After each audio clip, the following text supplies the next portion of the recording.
ingat ka dongeng harita di zaman Sayyidina Umar. Di zaman Sayyidina Umar aya kabeuleman, begitu aya kabeuleman di zaman Sayyidina Umar khalifah langsung jelema neangan cai berat cek Sayyidina Umar ulah di pareuman make cai. Waktu pertentangan antara masyarakat jeung Sayyidina Umar, lain kudu di pareuman make cai. Di daerah ieu aya jelema nu teu ngazakat, ulah mah nyaho tah tewak si eta hayo bawa ka dia si ada zakat teh moal geulahan zakat geulahan dikaluarkeun pareun sorangan. Marham ummat sayyidina Muhammad, Allahumma anfa'na bima 'allamtana wa 'allimna ma yanfa'una wa zidna ilman. Lamun hate geus aya cahayaan, sebab pada dasarna jelema udag-udag cahaya. Lamun Kanjeng Nabi dibahasakeun cahaya diudag kabeh, sebab ieu kabeh ge tidak cahaya Kanjeng Nabi urang, Kanjeng Nabi Muhammad sallallahu alaihi wasallam. Langit tina cahaya Kanjeng, bumi tina cahaya Kanjeng, wabeh alam gunung laut berikut hewan-hewan termasuk urang tina cahaya Kanjeng Nabi Muhammad sallallahu alaihi wasallam. Tinggal ieu di diri urang aya cahayaan teh eueuh, urang anu ngarti, urang nu nyaho, urang nu sadar ketika aya cahayaan dibere resep urang ibadah, dibere daek urang ngalaksanakeunana, dibere tenang yashrah sadrahu lil Islam. Jembar hate nomor kadua narima cak Kanjeng Nabi tina papasten.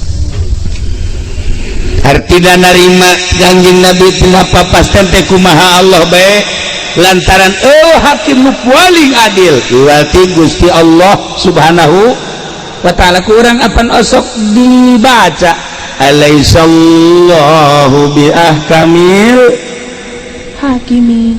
Ulah di beda surat naon eta?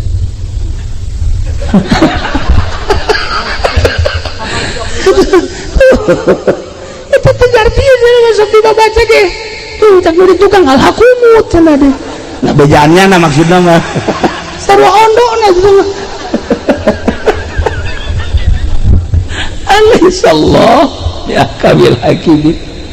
Allahumma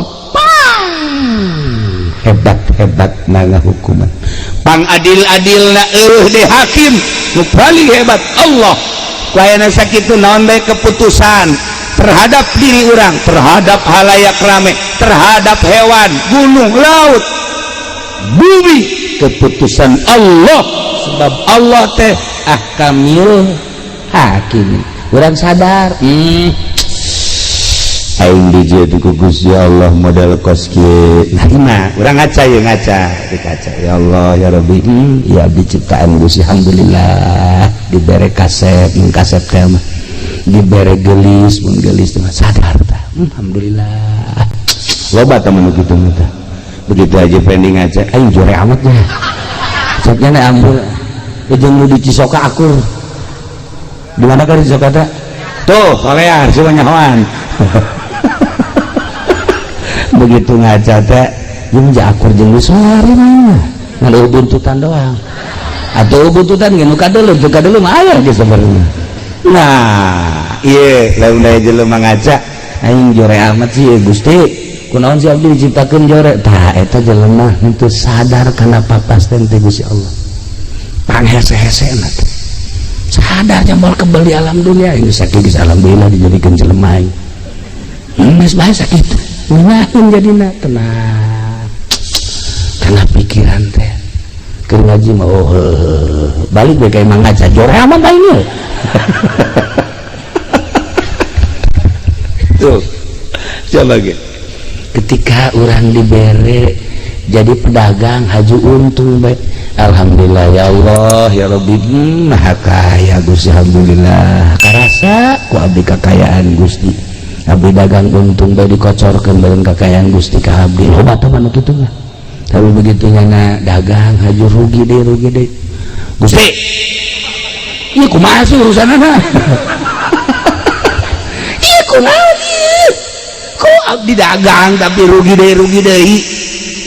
Coba tuh ka Gusti kos itu tah eta ngaranna henteu sadar kana papas teh eta cahayaan hatena cahayaan wa man lam yaj'alillahu lahu nur di mana ku Gusti Allah itu diberi cahaya famalahum min nur cahayaan di mana cahayaan eta kos kitu tadi tan mendak urang kudu ngawauhan nu sugih hirup mah kudu ngawauhan nu sugih sebab aya nu sugih nya nama hayang dipentak bae lamun teu menta kanyana bendu lah sepuja satawan nu sugih eta mah tuh hayangna dipentak bahkan teu dipentak esok mere bae nah nu sugih eta teh deuketan ku urang bakal lamun urang menta ka nu sejen nya nama bendu tah deuketan tah nu sugih eta nu sugih eta teh saha nu nyiptakeun langit jeung bumi tak maha sugih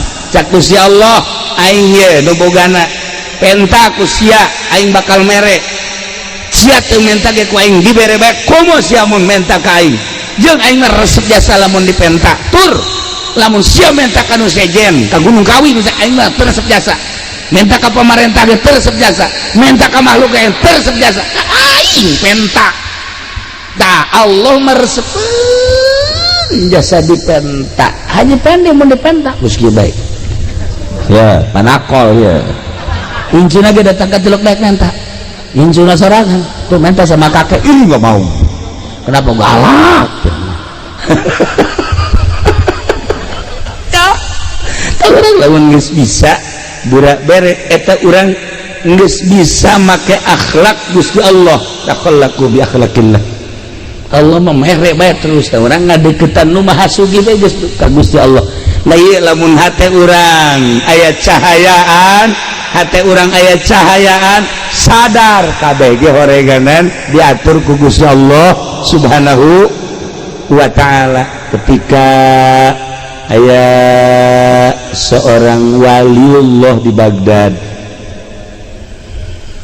begitu manehanna keur di Baghdad ternyata horenganan di daerah Tartar keur perang terus perang nyana ngadenge begitu nyana ngadenge eta peperangan teh peperangan geus mah awewe pararae sipil-sipil masyarakat teh budak leutik ke parae nyana ngomong kieu ka Gusti atuh kunaon eta diperangkeun sehingga eta pararae masyarakat emang eueuh nu ibadah emang eueuh nu sok udang ti peuting emang eueuh wali pandurin aya wali maot aya ulama maot kudu maotkeun aya diperangkeun ku Gusti langsung nyana peutingna sare barang sare ngimpi kapanggih jeung hiji jelema make jubah terus nyekelan surat eta dibabawa bae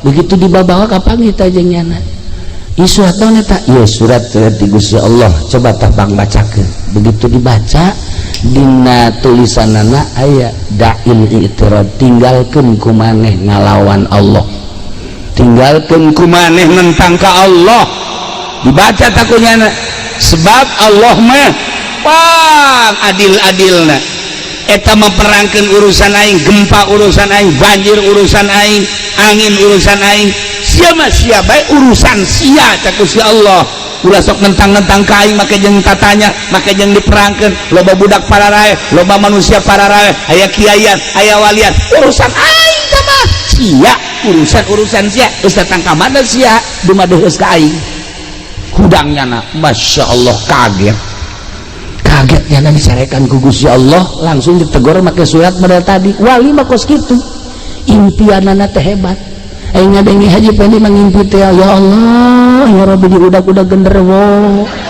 aing ngimpi kos kitu eta aya deui nya mangimpi nae ka Gunung Ragal paling hebat cenah mah ngimpi di udag-udag anjing sanggeus di udag anjing ngajinya na kagang geus kagang haju hayang kiih manggih sumbur maju kiih ngompo eta mah haji pendi kos kitu impianana masyaallah wali mah tadi tegur ku Gusti Allah make surat tinggalkeun nentang ka Gusti Allah sebab kabeh ge ieu adalah urusan Allah cek Allah sia ulah tatanya kunaon ku aing digempakeun ulah diutang hitung Gusti teh urusan aing kunaon eta teh ku aing dianginkeun ulah make diutang itu urusan aing kunaon diperangkeun ulah make jeung tatanya urusanana teh urusan aing sebab aya jelema anu ku aing di maotanana melalui senjata-senjata melalui pedang-pedang jeung sajabana hakikat nama horenganan eta teh di maotan ngan carana Gusti Allah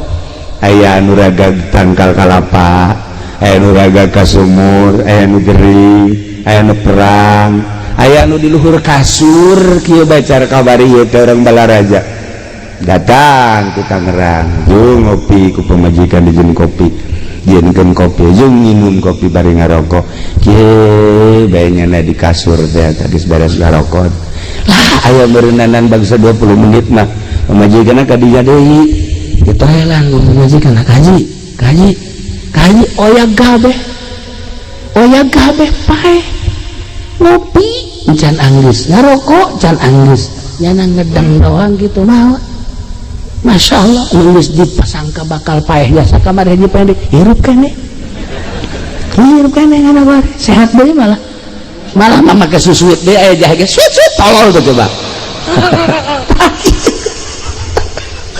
lah ieu urusan Allah.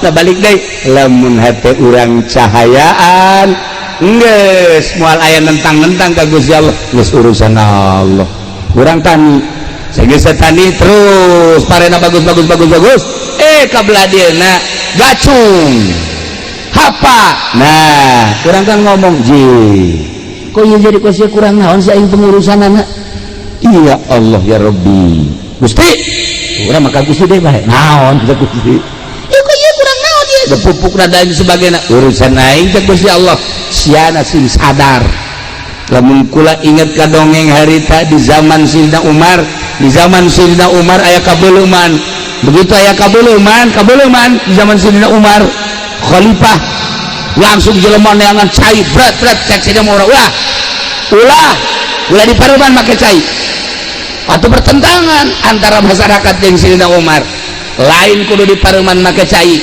di daerah ieu aya jelema nu teu zakat ulama nyaho tah tewak si eta hayu bawa ka dieu sia dek zakat teh moal bulan zakat biran dikaluarkeun pareum sorangan seueur pareum sorangan tah kebakaran eta ku ahli hakikat maka nyahoan lamun make blambir loba nu teu pareum tapi ku Sayyidina Umar mah ulah make di paruman make cai segala rupa mah pareum ribut lah eta tadi kalau nah demantak di pondok kabar ieu kapan kebakaran atuh tinggal si ieu bae tewak ieu ayo huluna kitu-kitukeun zakat sia ya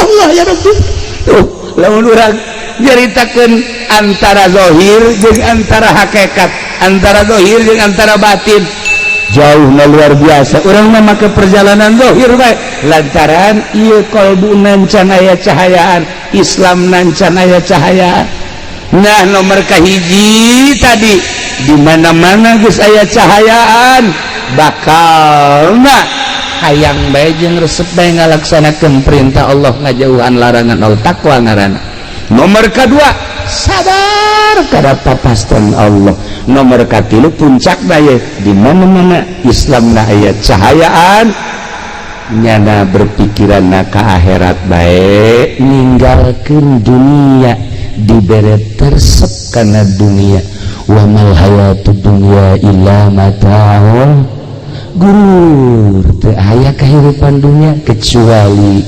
barang-barang tipuan geus lamun kiai engke-engkean ke pendopo dengan dunia kiai goblok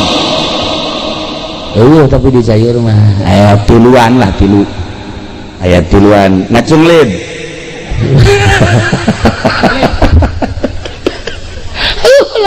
ulah diagan dunia abong-abong bisa ngaji abong-abong bisa baca Quran abong-abongnya hukum dipamerkeun pakai neangan dunia cahayaan kiai tinggal kiai berarti ieu cahayaan tah Islam encan puguh ngajamin ilmu nuntun kadang-kadang ilmu mawa ka neraka lamun ilmu na jadi hijab tina cahaya Nailah para jamaah kaum muslimin wal muslimat rahimakumullah, balikan deui inna dina indallahil Islam, sanyana agama mipikeun karida ku Gusti Allah adalah agama Islam, tetapi Islamna kudu anu aya cahayaan.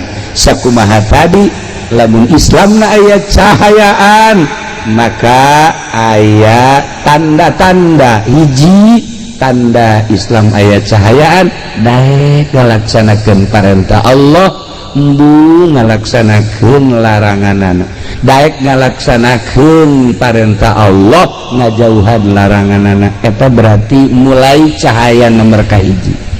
Lamun naik cahaya nomor kedua, sadar karena putusan Allah di diri urang, atau soal harta, atau soal penyakit, atau soal naon banu patali jeung diri urang, atau jeung batur tilok cegekan sebab kabeh ge geus aya tidak keputusan Allah subhanahu wa ta'ala. Alaihissallah bi ahkamil hakimin. Cahaya nomor katilu ialah cahaya anu bener-bener mantep sehingga pikiranna langsung baik ke alam akhirat, mohokeun alam dunia dibere resep kana dunia. Etalah nu paling istimewa cahaya Islam anu nomor katilu. Geus urang mimitian tina awal carana kumaha supaya cahayaan eta teh tadi cak Kangjeng Nabi geus encan maneh ngalaksanakeun hak Allah. Naon? Ialah mempersiapkan jang maut, memeh datangna maut. Eta adalah memerlukan cahaya. Di mana orang sholat berarti orang mempersiapkan jang maut, orang zakat mempersiapkan jang maut, orang puasa mempersiapkan jang maut, orang haji mempersiapkan jang maut, orang baca Quran mempersiapkan jang maut, orang tahajud, orang duha, zikir, maca sholawat, berbagai kehadian-kehadian yakni ngalaksanakeun ibadah, eta adalah jang mempersiapkan maut, mebeh datang maut. Berarti geus aya cahaya.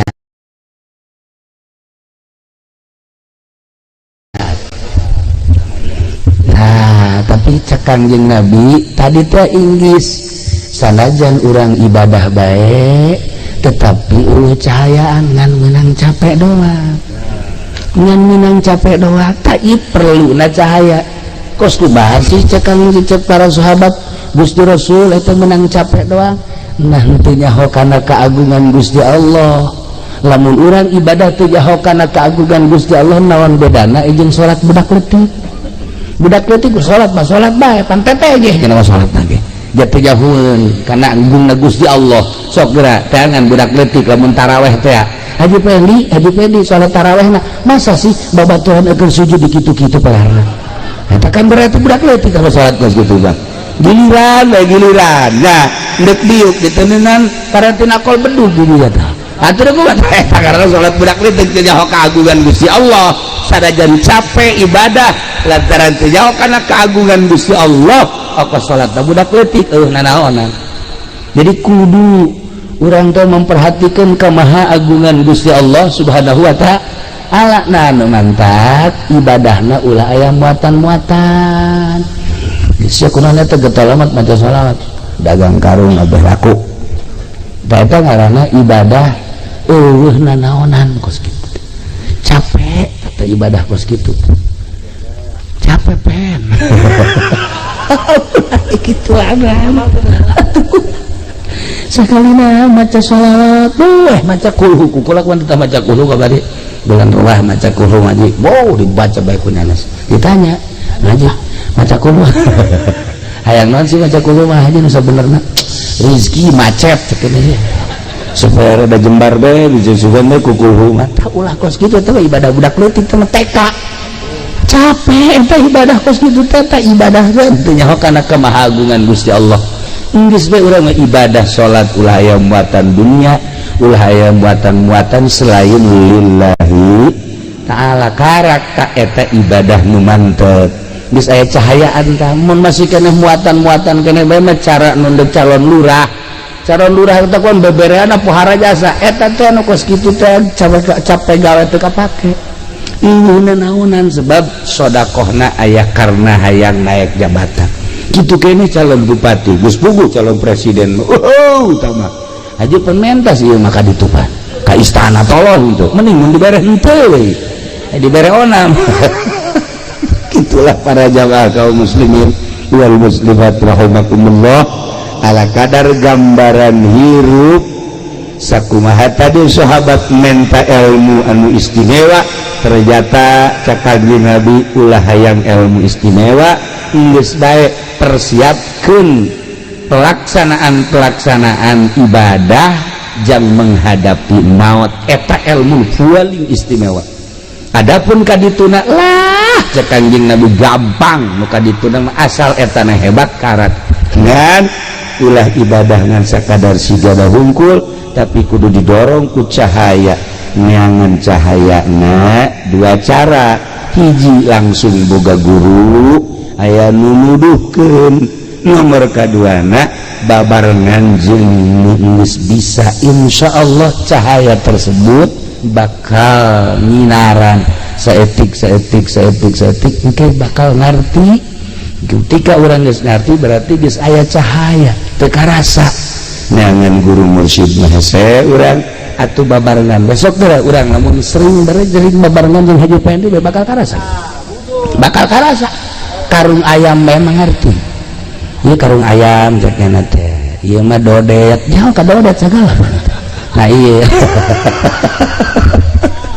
pas gitulah para jamaah kaum muslimin wal muslimat rahimakumullah persiapkeun amal-amal jang maut samemeh maut geus maut cara almarhumah Siti Murdiah kabeh nu dibawa imah nu dibawa salaki ngan sakadar nganterkeun ka kuburan ku ari paring doa-doa anak kitu kabeh katangangan sakadar ngadadahan nu milu aslina ka kuburan mah salatnya na puasanya na zakatnya na sedekah manehanana milu lah ka jero kuburan teh ternyata horeng di jero kuburan teh anu sok disebut-sebut cenah urang di jero kuburan teh sempit horeng lega cenah di jero kuburan teh panas horeng tiis cenah di jero kuburan teh poek horeng caang cenah di jero kuburan teh urang sorangan horeng rame biasa di jero kuburan teh masya Allah bohong eta nu nyebutkeun di jero kuburan sorangan bohong nyebutkeun di jero kuburan poek bohong nyebutkeun di jero kuburan teh panas bohong ternyata Imam Ghazali yang nyaritakeun di jero kuburan horenganan rame caang rame biasa sehingga nyana ngagerokeun ceng-ceng ka dieu sia ka dieu rame amat cek cenah ka dieu maneh ieu kaset amat saha cek cenah ieu kula salat teh ieu kula ngabaturan mamang cenah geus terus bae insyaallah terus datang ke mahsyar datang ke ditimbang kula batur ya Allah aya ieu saya ieu kula zakat cekeun ya Allah aya ieu kula tahajud ieu salat hajat masya Allah barang Haji Pendi teh di jero kuburan ieu saha jore amat nya hideung nya jore nya culean deui ya Allah cak Haji Pendi saha jore amat bahasa pan batur Bang Haji ieu batur jana aya eta nyadekeun si mbak teh batur ieu ya Allah ya Rabbi bakal ngabaturan urang di jero kuburan bohong urang hasud urang henteu salat urang teu zakat urang bakal ngabaturan urang sok renungkeun ku urang ketika urang di jero kubur bakal boga baturna urang nokos kumaha bakal ngabaturan jasa mangkani eta ketika urang sering ngajembarkeun batur jembar kuburanana jelema datang Waalaikumsalam enaknya duh kula di kamari janda masya Allah atuh lain bebe aja di kamari ya cukup teh 500.000 Pak ieu tah alhamdulillah Pak Haji masya Allah kesia lamun teu boga deui ka deui senang hate geus jembar jero kuburan datang ka Haji Pendi Waalaikumsalam enak kula di kamari janda buan sia atuh neangan cara aing cuadrek neangan sih atuh geus mabur sia ka ditu lah. Masya Allah cek nyara teh cek ugal ledeng bagi pendek eta jempitkeun batu sepit di jero kuburanana. Ya Allah ya Rabbi urang ayeuna nyieun masjid dan kipas di masjid tiis jelema maca shalawat ka tiisan komo ase nu ngaji ka tiisan komo ase di jero kuburanana tiis. Ya Allah malaikat ieu tiis daun eta teh cek malaikat teh tah kipas anu di masjid duh nyaho kieu mah kula meuli AC cek mana ieu kipas anu dipasang ku kula teh anu make nu jore teh eta kipas lagi haju leumpang lagi kotek asal dikencengkeun we geus teu bisa muter janana. Ya Allah eta kos kitu ge tiis nyaho kitu mah kula meuli bagus cek malaikat keur ieu sia tah kitu aja pedi bapan nyana mah lain meulikeun naon kipas malah kipas di masjid dicokot atuh panas cenah mah di kuburan atuh cek ngaji pedi malaikat ieu naon li panas nah maling kipas ya panas mentek sia ada ngaji ke masjid gede bukan juga bebejana mah ke masyarakat udah diganti datang ke kuarin tak datang ke saiki orang diganti ke lain mengkonon sirami. Nah ya Ustaz maling ini heran itulah para jamaah kaum muslimin wal muslimat rahimakumullah janggabaran orang di akhirat geus dijelas-jelaskeun ku Kangjeng Nabi. Urang iman ka Kangjeng Nabi, percaya ka Kangjeng Nabi, urang beragama Islam tinggal cahaya na ayat henteu sehingga urang bisa ngalaksanakeun naon keyakinan urang. Sebab aya jelema anu iman ngan disumut doang tapi di jero hate mah henteu munafik. Wa minan nasi may yaqulu amanna billahi wa bil yaumil akhir wa ma hum bimu'minin. Tidak sawarehna manusia wa minan nasi may yaqulu aya jelema nu ngomong amanna billahi wa bil yaumil akhir abdi iman ka Allah iman ka yaumil akhir padahal mah wa ma hum bimu'minin teu iman munafik mah aya jelema anu iman mah iman ka Allah munafik henteu tetapi cahayaan imanna Islamna cahayaan imanna cahayaan berani manehanana teu ngalaksanakeun kayakinanana.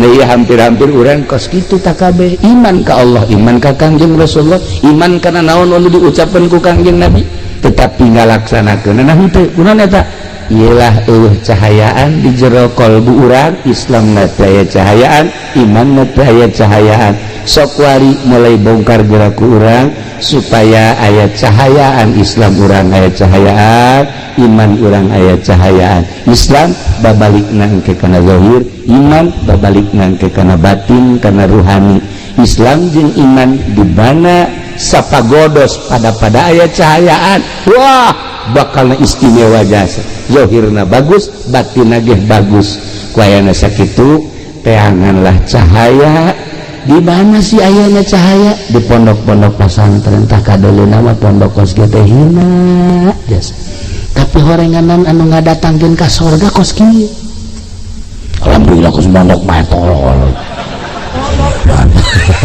sa pondok daran doang kampung pondok salilana bodoh heran eng tuh ya urang lamun ningali gedung wow universitas wallahu alam ngadatangkeun ka sorgapan teh mentereng hebat gedung-gedung menjulang ulang ka Jakarta ngisi ngadatangkeun ka sorgapan teh ketika urang deuleu kantor DPR isi ka sorgapan teh kantor ieu tapi lamun urang deuleu majelis taklim deuleu pondok hina ka deuleuna justru melalui ieulah pintu-pintu surga terbuka teangan cahaya di pondok-pondok pesantren model kos sekarang ini hina kadele ku pandangan mata tetapi mata batin di mana geus cahayaan ieu teh lain sakadar pondok pesantren tapi ieu teh adalah raudhatun min riyadil jannah seperti etalah ahli-ahli Allah teu perlu mewah-mewah ketika teu aya ketika aya teu perlu dibangga-bangga nu penting ieu adalah ngamakna anak-anak. Gitulah para jamaah kaum muslimin wal muslimat rahimakumullah, malam ieu urang diundang ku almarhumah Ibu Murdiah, maksudna mepelingan ka urang, wahai ahli-ahli cayur kula geus balik kalbur asli ente ge bakal baralik. Ternyata nu ngabaturan kula di jero kubur amal-amal kula, amal salat, amal puasa, amal zakat, amal-amal sedekah jeung sajabana, amal ngaji jeung sajabana. Santri mah ujang ka neraka saudara, santri mah ujang ka neraka, santri mah kajun hees bae di kobongna surga. Tuh saya percaya waduh saudara ye cara bae cicing jaga di taman surga di kumaha tuh ujang ka neraka. Teman-teman santri mah janajan amalna jore pan di ka nerakakeun, begitu diasukeun ka neraka aya utawi. Utawi Gusti mah segede perut. Ieu naon ieu kula utawi nang nyiri jurumiah di utawian. Tah, cek malaikat naon sia? Ieu utawi ieu. Cek jana teh kula teh ieu saksi bahwa nyana teh di pondok pesantren. Hindah deui kalawang nu ieu. Utawi aya deui bae di dieu. Terus bae unggal lawang utawi iku malaikat ge sebelum nya kana. Ya dijagaan ku utawi iku bae. Bebe jaga Gusti Allah, Gusti ieu ya utawi ikuan. Nah, ka surgakeun habak tuh. Ye. Batak santri wah ujang ka neraka. Para jamaah kaum muslimin wal muslimat rahimakumullah, urang doakeun Ibu Murdiah mudah-mudahan dihampura sakabeh dosana, dilegakeun di kuburanana, dicaangkeun di kuburanana, dibere kanikmatan kubur ku Gusti Allah sehingga nyana bisa tentrem nikmat menikmati naimul kubri. Kitu keneh keluargana mudah-mudahan dibere salalabar tur tawakal, tur urang kabehan ge mudah-mudahan dibere cahayaan hati urang sehingga bisa nempo jeung ngalaksanakeun kana perintah-perintah Allah. Belah dituna mah kurang mudah-mudahan kabehan husnul khotimah di akhirat, orang kabeh menuju surga di bawah bendera Kanjeng Nabi Muhammad sallallahu alaihi wasallam. Siapkeun cahaya, setelah siapkeun cahaya laksanakeun melalui cahaya tersebut jang persiapan maut kabeh urang aya dina ridho Allah subhanahu wa ta'ala. Allahumma salli wa sallim ala sayyidina Muhammadin fil awwalin wal akhirin, barik wa sallim wa radiyallahu ta'ala an sadatina ashabi sayyidina Rasulillah ajma'in. Amin ya Allah ya rabbal alamin. Allahumma ighfir laha warhamha wa'afiha wa'fu anha wa akrim nuzulaha wa wasi' madkhalaha wa abdul hadaran khairan min dariha wa zawjan khairan min zawjiha waghsilha ya Allah bil ma'i wal barad ونكها من الخطايا كما ينقى الثوب الأبيض من الدنس وافتح باب السماء لروحها وجاف الأرض عن جنبيها ولكنها الأمن والحجة يوم القيامة. اللهم ارحم أمة سيدنا محمد، اللهم اجبر أمة سيدنا محمد، اللهم أصلح أمة سيدنا محمد، اللهم فرج عن أمة سيدنا محمد صلى الله عليه وسلم. ربنا تقبل منا إنك أنت السميع العليم وتب علينا إنك أنت التواب الرحيم. وصلى الله على سيدنا محمد وعلى آله